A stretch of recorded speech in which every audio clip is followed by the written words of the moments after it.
Chaque jour, Charles et Carole vous présentent la leçon de l'école du sabbat.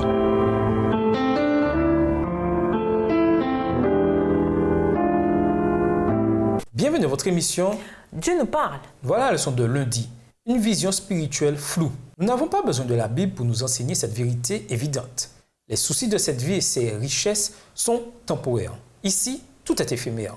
Comme le dit Paul, nous regardons non point aux choses visibles, mais à celles qui sont invisibles, car les choses visibles sont passagères et les invisibles sont éternelles. 2 Corinthiens 4, verset 18 dans la version Louis II. Les chrétiens ont une vision myope lorsqu'ils se concentrent sur les soucis de ce monde plutôt que sur le chemin du ciel. Et peu de choses peuvent aveugler les yeux sur ce chemin d'accès au ciel plus que la séduction des richesses.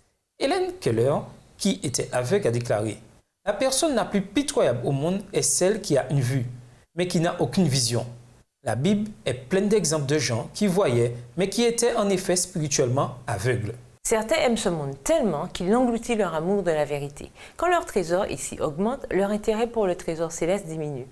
Plus ils ont des possessions de ce monde, plus ils l'embrassent totalement, comme s'ils craignaient que leur trésor mondain ne leur soit enlevé.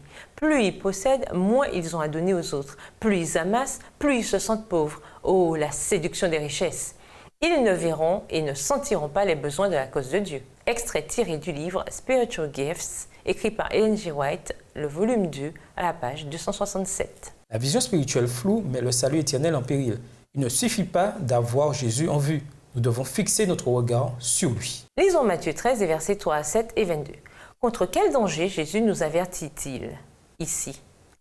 Pourquoi est-ce un piège facile pour n'importe qui, riche ou pauvre? Matthieu 13, et versets 3 à 7 et 22. Il leur parla en parabole sur beaucoup de choses et il dit « Un semeur sortit pour semer.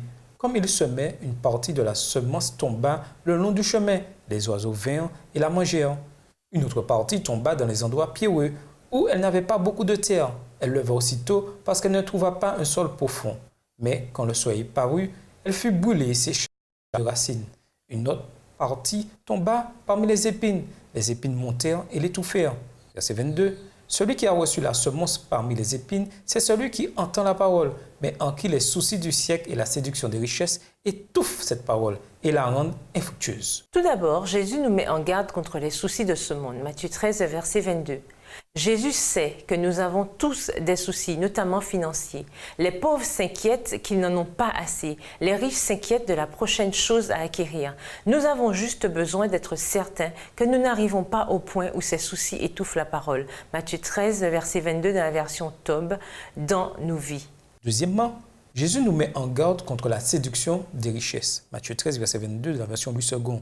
Bien que la richesse ne soit pas mauvaise en soi, elle a toujours le pouvoir de nous tromper d'une manière qui puisse conduire à notre destruction ultime. Quels sont les moyens par lesquels vous pouvez voir dans votre vie la séduction des richesses?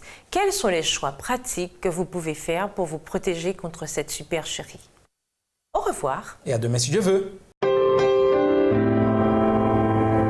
Dieu nous parle. Chaque jour, Charles et Carole vous présentent la leçon de l'école du sabbat.